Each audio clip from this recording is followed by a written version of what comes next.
कल के अध्याय में आपने सुना था कि किस प्रकार भगवान भोलेनाथ की बात को ना मानकर माता सती द्वारा श्री राम को परीक्षा लेने के लिए जाना पड़ता है। ऐसी अवस्था में भगवान श्री राम तो तुरंत उनको पहचान गए कि ये माता जगदम्बा है, भले ही वो सीता के रूप में थी।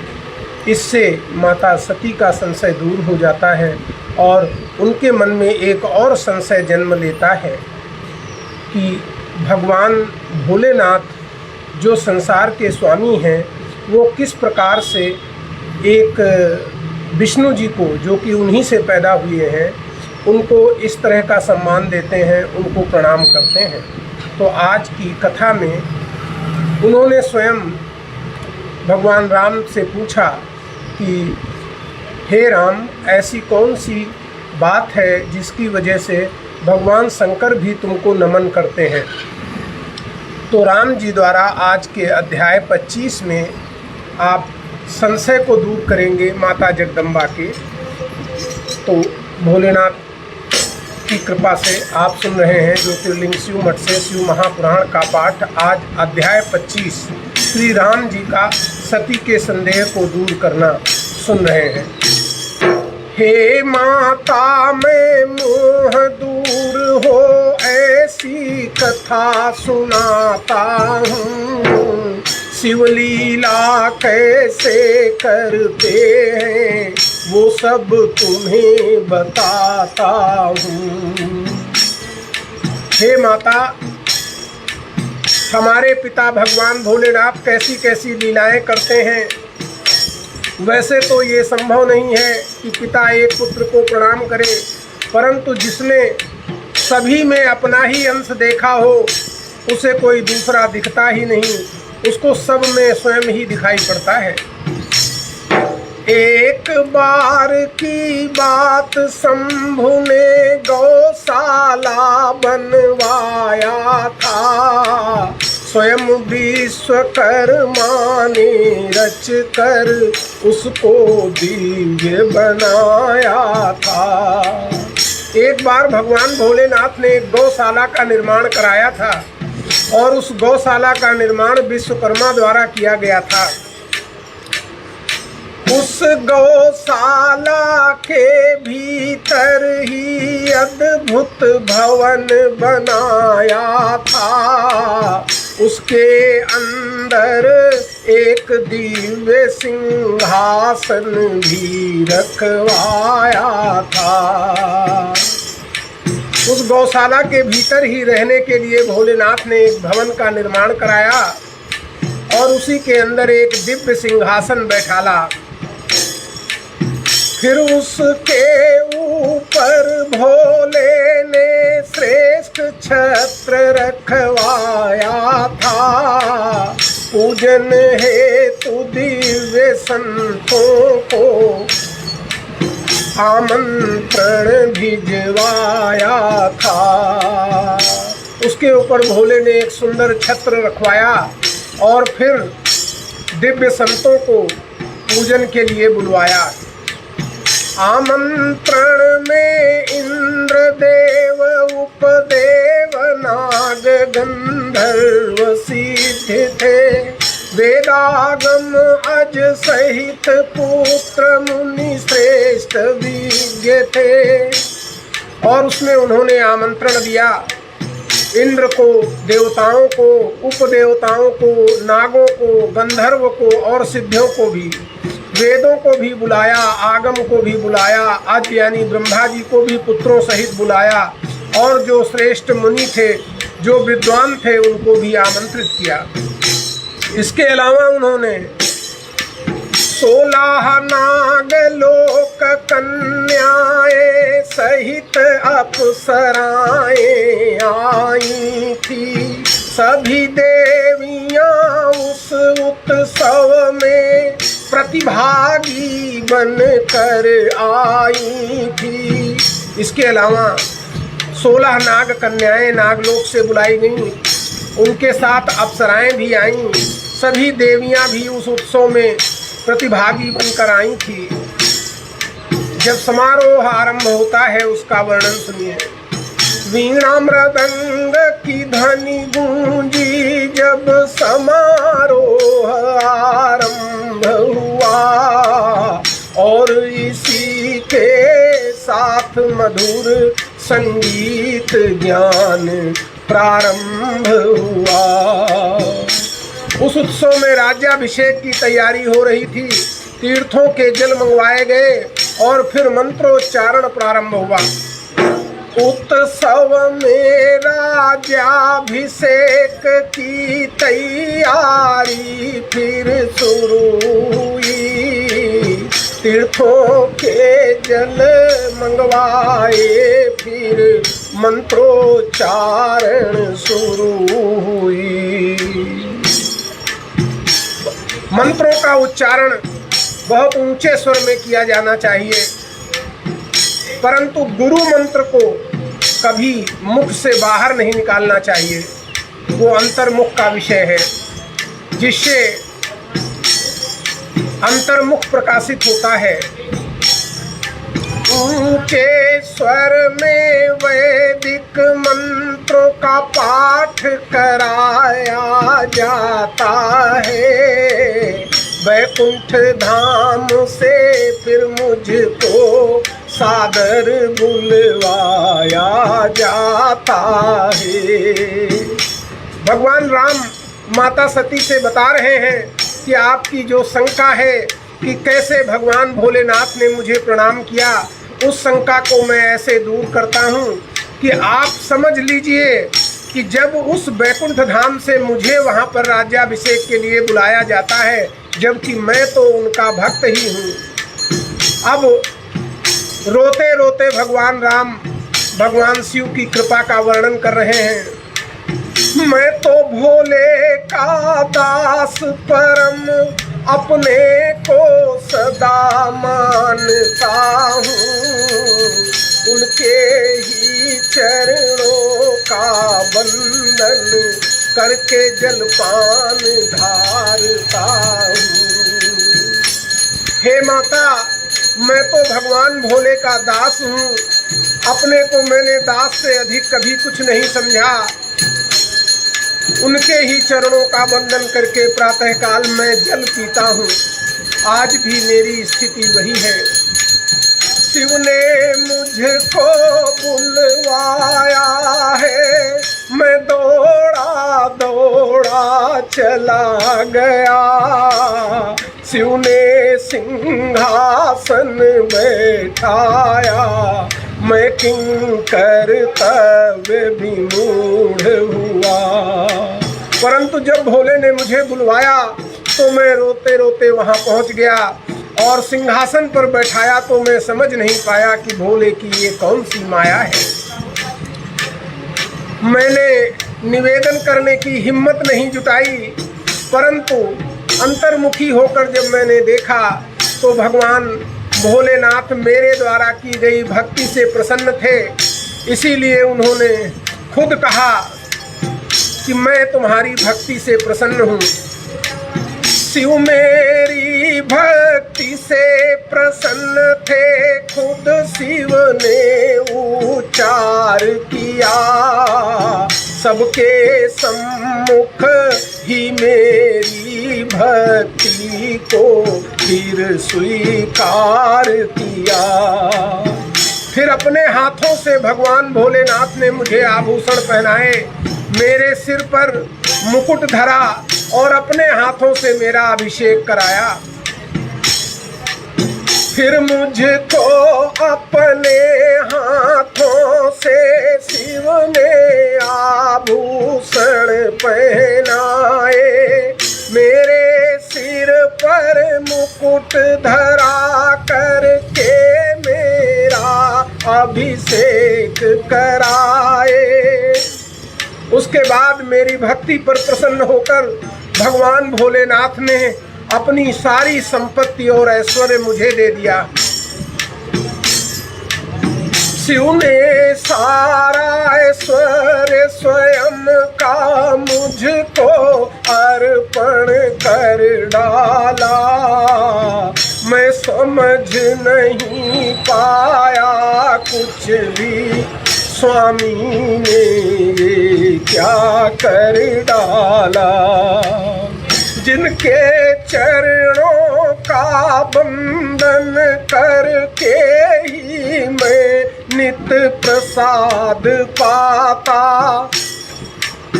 वो मेरा बंधन करते हैं, कैसे मैं उसको सह पाता। मर्यादा शरणागति की है, शिव के कार्यों पर क्या बोलूं। स्वामी जिससे प्रसन्न होते, उसमें मैं कुछ कैसे बोलूं। परंतु भगवान विष्णु भगवान शिव की प्रसन्नता के कारण कुछ बोले नहीं, परंतु मेरे आंसू निकल पड़े। पर मेरे आंसू निकल पड़े, मैं कुछ भी बोल नहीं पाया। शरणागति की मर्यादा ने मुझको था ये ज्ञान कराया। ये तन शिव का, ये मन शिव का, ये ऐश्वर्य शंभु का है। ये तन शिव का, ये मन शिव का, सब ऐश्वर्य शंभु का है। मेरे तन को अभिषेक करे शिव, ये तन भी तो शिव का है। फिर मन में सोचते हैं कि मैंने तो अपना तन मन सभी कुछ भगवान भोलेनाथ को समर्पित कर दिया है, अब वो इस शरीर का अभिषेक करें या इसके साथ जो भी व्यवहार करें, ये शरीर भी तो उन्हीं का है। जब सब उनका ही है तो फिर वो प्रयोग कर सकते हैं। इसका निर्धारण भी तो केवल शिव ही कर सकते हैं।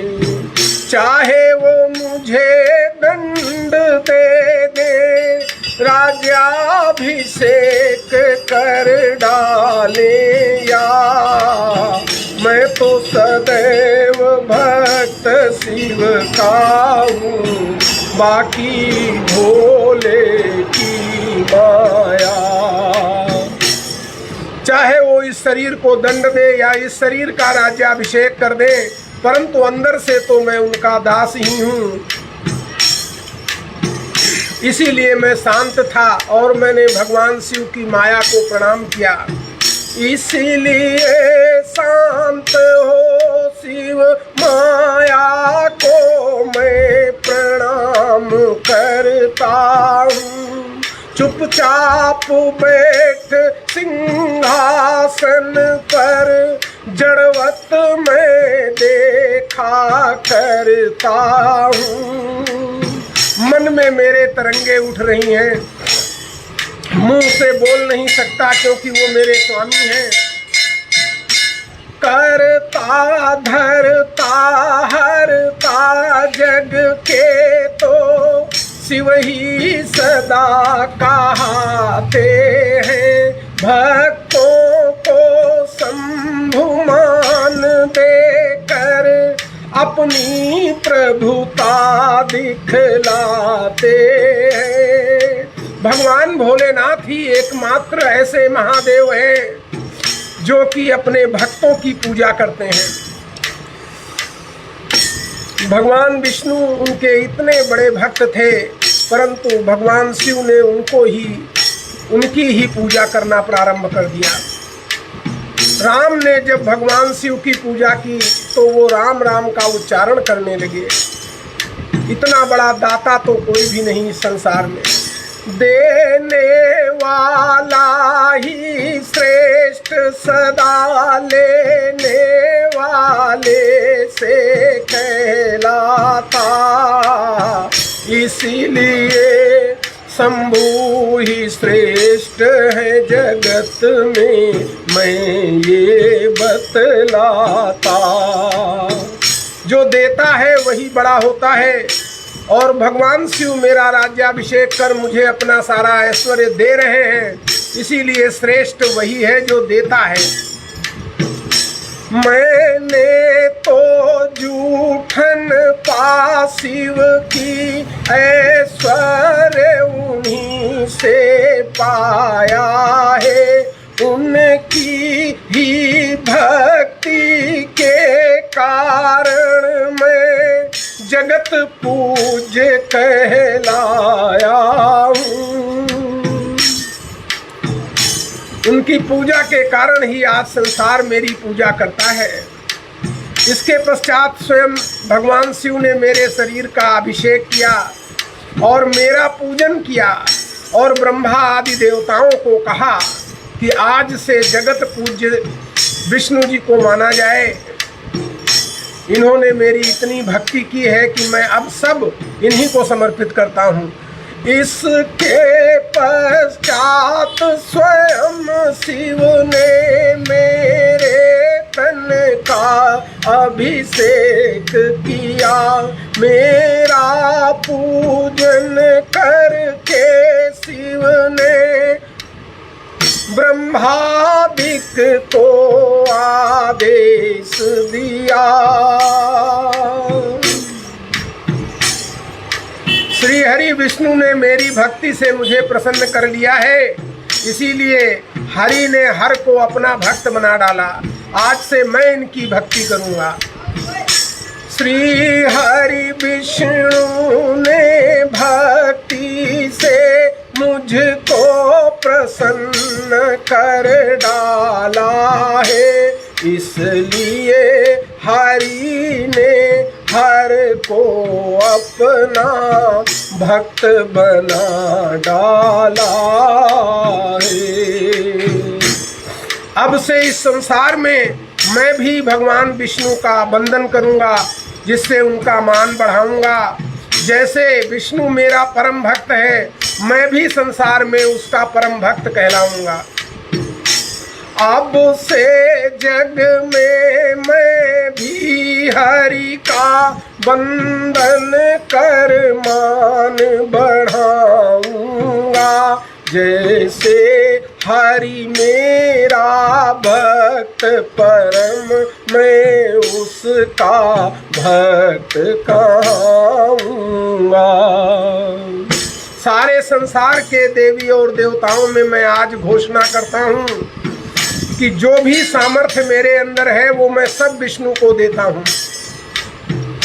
सारे जग के देवों देवी में मैं आज घोषणा करता हूँ, विष्णु के अंदर शिव की अब सामर्थ्य स्वयं मैं देता हूँ। जो भी मेरा भक्त होगा वो स्वतः विष्णु का परम भक्त कहलाएगा, और उनकी रक्षा पालन करना मेरा स्वभाव होगा। विष्णु भक्तों की रक्षा भगवान भोलेनाथ करते हैं। जो भी विष्णु का भक्त परम, वो मेरा भक्त कहाएगा। उसकी रक्षा पालन करना मेरा स्वभाव बन जाएगा। हे देवी देवताओं, सभी उपस्थित ऋषि मुनियों, तुम सब साष्टांग भगवान विष्णु को प्रणाम करो और इस संसार के सारे कार्यों को भगवान विष्णु की आज्ञा से ही संपन्न करो। तुम सब मिलकर मेरे ईश्वर हरि को साष्टांग प्रणाम करो।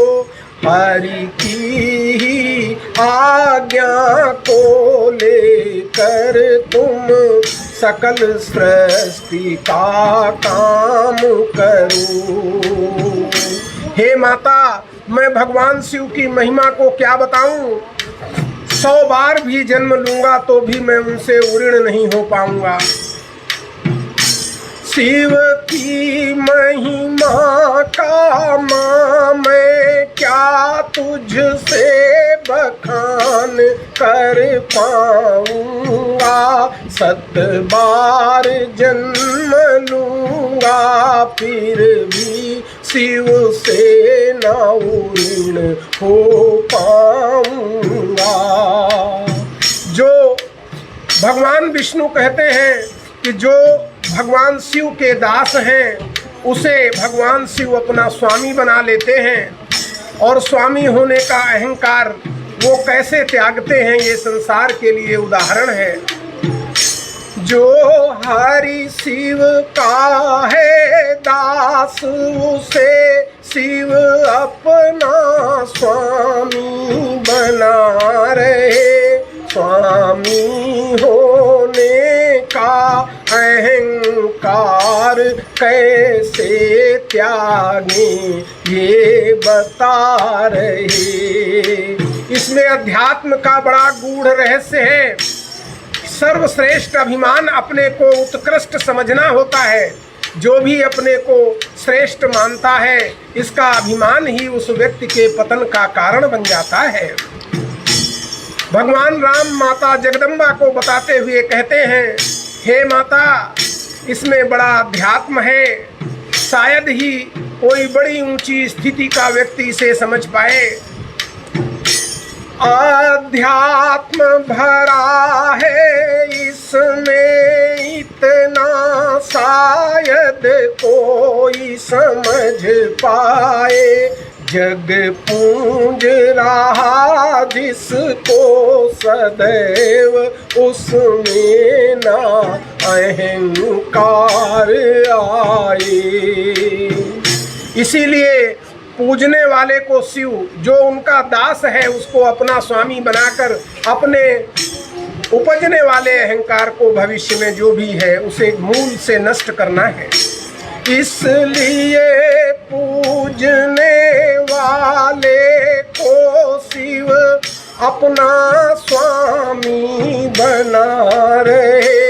अभिमान जड़े ना जमा सके इसलिए उसे वो मिटा रहे।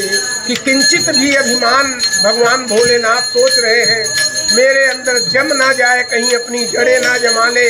यद्यपि वो तीनों गुणों से पार हैं, तथापि उनका ये आचरण जगत को दिखाता है कि सामान्य व्यक्ति जो तीनों गुणों के अंदर निवास करता है उसके अंदर प्रशंसा पाकर अहंकार आ जाना बहुत स्वाभाविक है।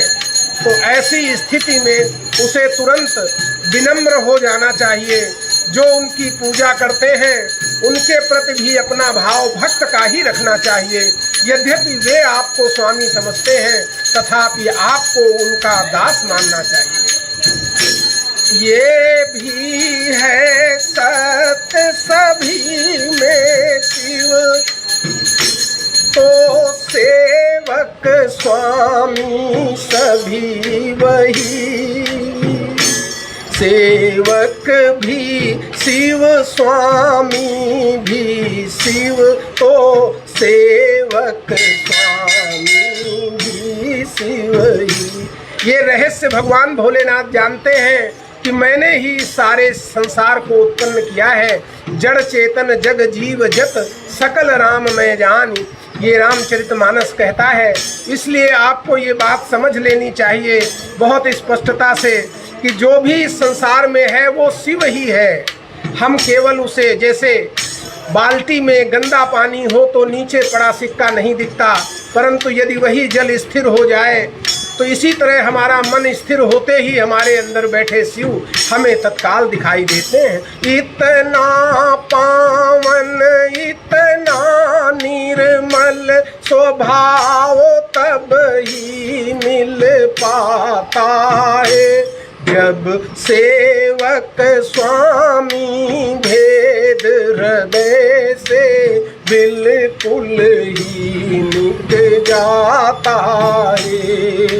सेवक और स्वामी का भेद अगर मिट जाए तो आपका हृदय निर्मल हो गया मानिए। यानी अपने को श्रेष्ठ और दूसरों को दीन मानने वाला व्यक्ति हृदय से अभी भी गंदा है। शिव शिव को अगर प्रणाम करे तो इसमें क्या आश्चर्य हुआ।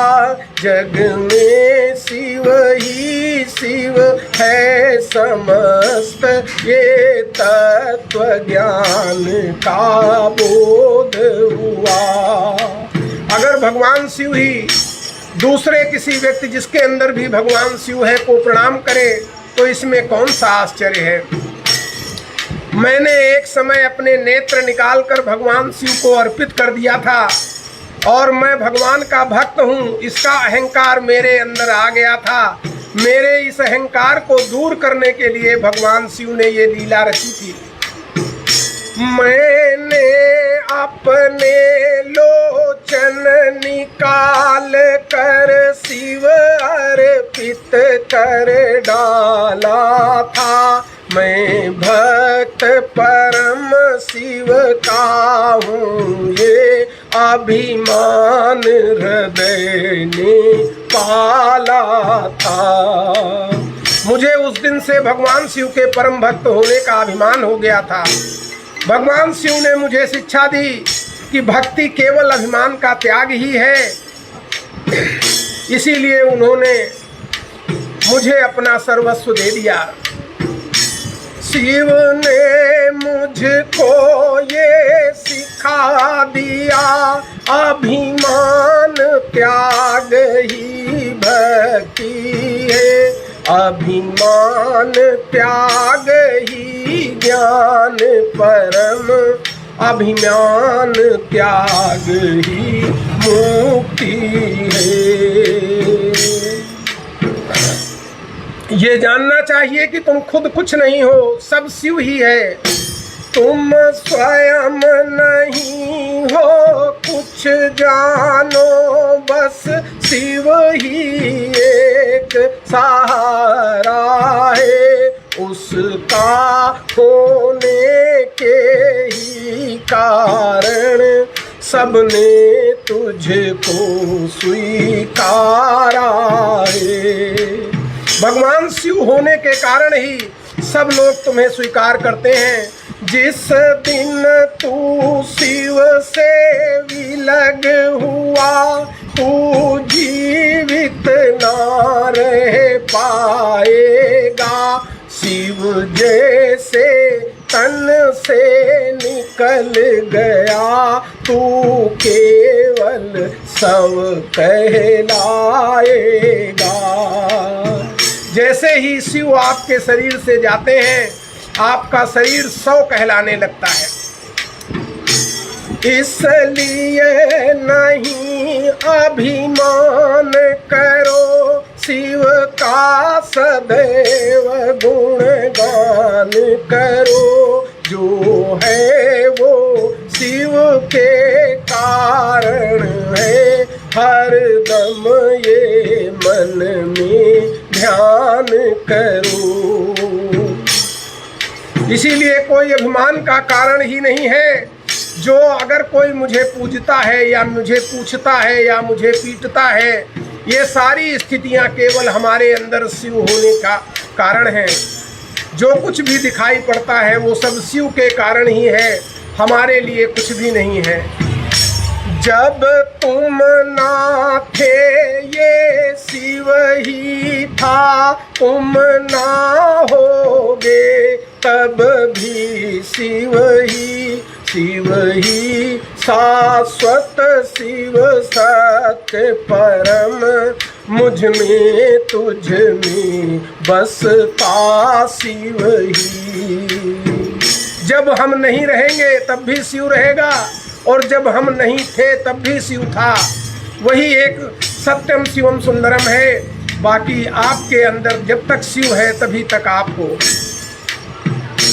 शिव भक्ति से प्रसन्न होकर शिव ने मुझको वरदान दिए, तुम कभी पराजित ना होगे, ये कहकर मुझको मान दिए। यही नहीं, भगवान भोलेनाथ इसके आगे भी चले गए अपने भक्तों के लिए।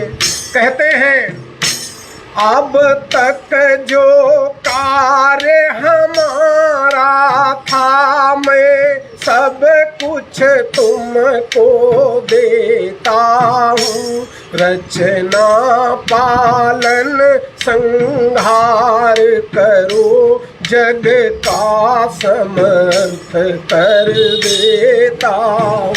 तुम्हारे अंदर इतनी सामर्थ्य दे देता हूँ कि अब जो कार्य रचना पालन और संहार का मैंने अपने ऊपर रखा था, वो सब तुम्हारे अधीन होंगे। धर्म अर्थ अरु काम जगत को जो मैं अब तक देता हूँ, मैं जो संसार को धर्म अर्थ और काम देता रहा हूँ अभी तक, इसको भी देने का अधिकार मैं तुम्हें देता हूँ। देखो, भोलेनाथ जब देने पर आते हैं तो अपने पास भी कुछ नहीं रखते। इनको भी अब देने का मैं अधिकार तुम्हें देता हूँ।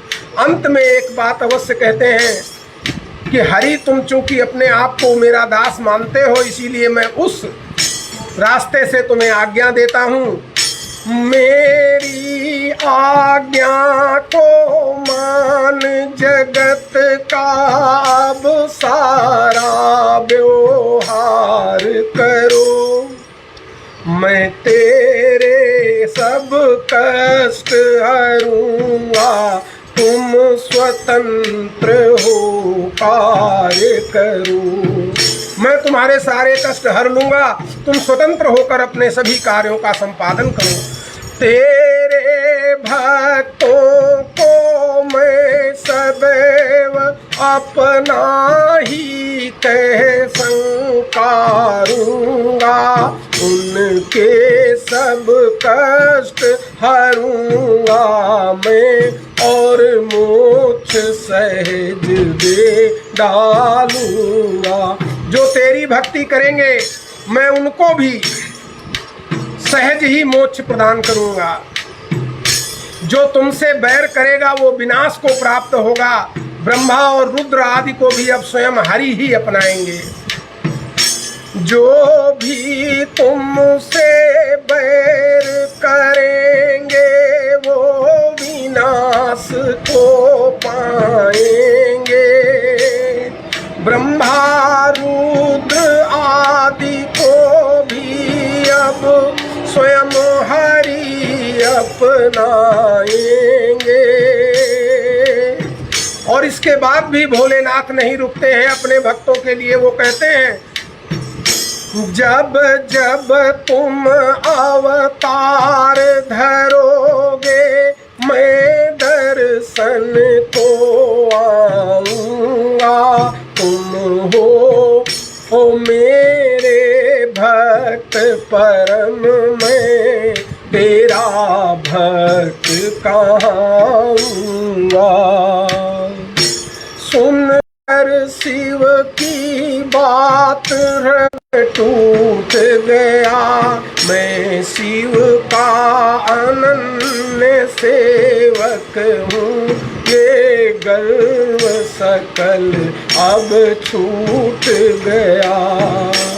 जब ये भगवान शिव की बात मैंने सुनी तो मेरा वो अहंकार नष्ट हो गया कि मैं शिव का सबसे बड़ा भक्त हूँ। शिव का भक्त जगत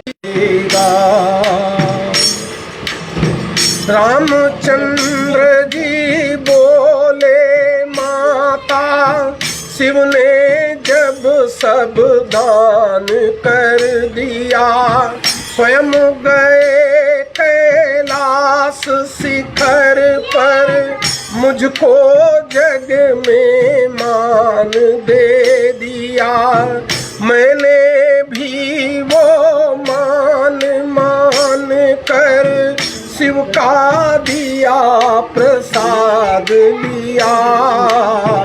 इसीलिए तो मान सहित भी मान रहित मैं भास रहा। भगवान शिव ने जिसको भी सम्मान दे दिया वो कभी भ्रष्ट नहीं हो सकता। जो सब कुछ शिव का ही मान करके आचरण करता है वो कभी नष्ट नहीं होता।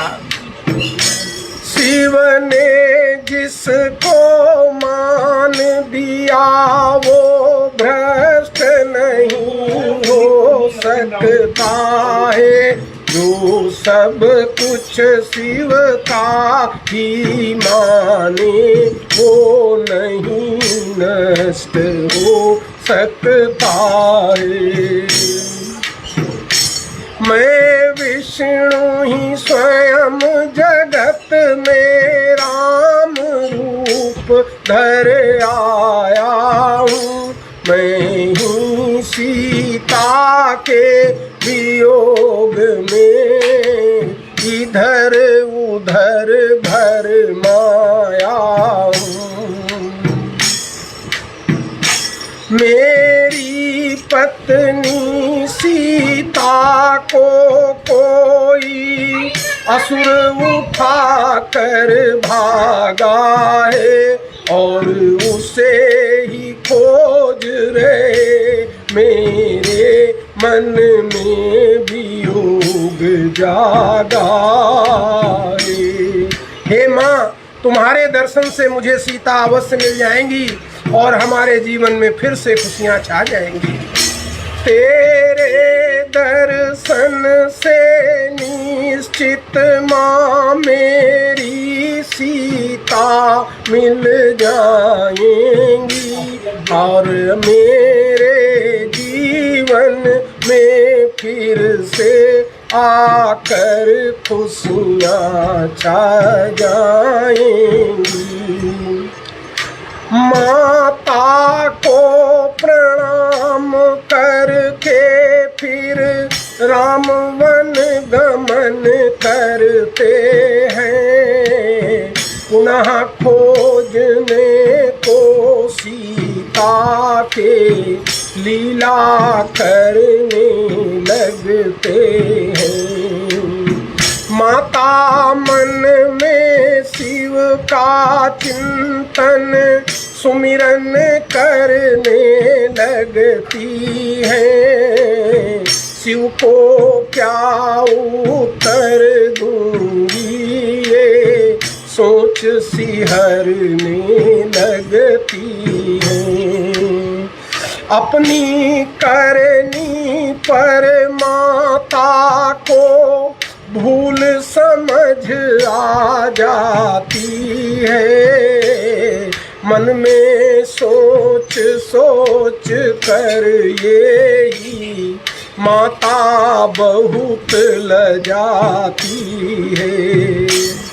मन में सोच रही थी माँ मैंने शिव बात नहीं मानी और परीक्षा लेने की भी जिद थी मैंने ही ठानी। सोच रही थी मन में शिव को क्या उत्तर दे पाऊंगी। शिव जी के समीप जा कर के चुपचाप खड़ी हो जाऊंगी। शिव ने देखा सती शांत है, कुछ भी नहीं बखान किया। ध्यान धरा शिव ने पल में ही सारा उत्तर जान लिया। शिव ने सोचा जगदम्बा ने सीता का स्वरूप धारा है। राम प्रिया है सीता मैंने माता उनको स्वीकारा है। इसीलिए अब जगदम्बा का त्याग मुझे करना होगा। पत्नी भाव अगर रखता तो वैदिक मार्ग गलत होता।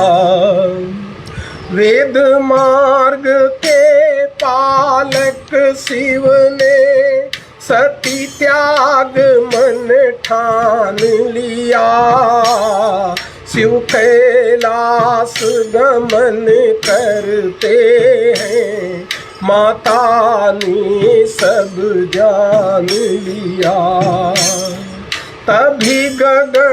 तभी आकाशवाणी होती है, तभी गगनवाणी होती है। शिव तुम धन्य कहाते हो और प्रतिज्ञा पालन में तुम श्रेष्ठ गिने जाते हो। सुनकर के आकाश ध्वनि माता ने फिर ये प्रश्न किया। स्वामी प्रतिज्ञा क्या ली है जो अंबर ने है ध्वनि किया। माता जी पूछ रही हैं भगवान शिव से कि आपने कौन सी प्रतिज्ञा ली है। सती ध्यान में बैठ सभी कुछ सहज जान लेती हैं। ब्याह पूर्व हरि के संग की क्या शर्त जान लेती। माता जगदम्बा सहज ही ये बात जान लेती हैं कि ब्याह के पूर्व ही भगवान शिव ने एक शर्त रखी थी कि जिस दिन सती हमारी कोई बात नहीं मानेंगी मैं उसी समय उनका त्याग कर दूंगा, ये मेरी प्रतिज्ञा है। जिस दिन सती हमारी कोई बात नहीं स्वीकारेंगी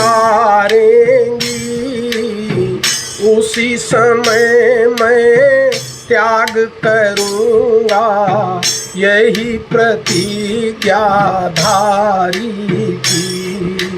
सखी सती जो है मन में दुखी हो गई कि भगवान शिव ने उनका त्याग कर दिया है और इधर भगवान शिव भी हरि को याद करते हैं। सती दुखी हो समझ गई कि शिव ने उनका त्याग किया और इधर शिव निज चिंतन में लीन हरि को याद किया। ये तो भगवान शिव की लीला है। भगवान शिव और जगदम्बा कभी अलग नहीं हो सकते, किंतु जगत में क्या सिद्धांत होना चाहिए इसका वर्णन करने के लिए वो विभिन्न प्रकार की लीलाएं करते रहते हैं। ये तो शिव की लीला है, जगदम्बा शिव कब अलग हुए, किंतु जगत को वेद मार्ग का ज्ञान कराने प्रगट हुए। तो इस प्रकार आज आपने रुद्र संगीता भाग 2 का अध्याय 25 का श्रवण किया, जिसमें माता सीता की याद में भटकते हुए भगवान राम की परीक्षा लेने के लिए जब जगदम्बा आती हैं तो उनके एक संशय कि भगवान शिव तो शंकर जगत बंध जगदीशा सुर नर मुनि सब नाम ही शीशा, वो कैसे विष्णु जी को प्रणाम कर सकते हैं। तो इस अवस्था का वर्णन आपने पूरा सुना। कल का अध्याय होगा भगवान शिव जी को दक्ष का श्राप, यानी कल जो उनके ससुर हैं दक्ष जी, वो भगवान शिव को श्राप देंगे। यहाँ भी देखिए सम्मान का ही सारा खेल चल रहा है। तो आप कल के इस पाठ में अवश्य उपस्थित हो। प्रातःकाल आप इसे फेसबुक पर लाइव, सायंकाल इसे यूट्यूब पर, और कभी किसी भी समय आप हमारी वेबसाइट ज्योतिर्लिंगशिवमठ.in पर इसे देख सकते हैं। ज्योतिर्लिंग शिवमठ द्वारा प्रसारित ये अध्याय यदि आपको अच्छा लगा हो तो अवश्य इसे सब्सक्राइब करें।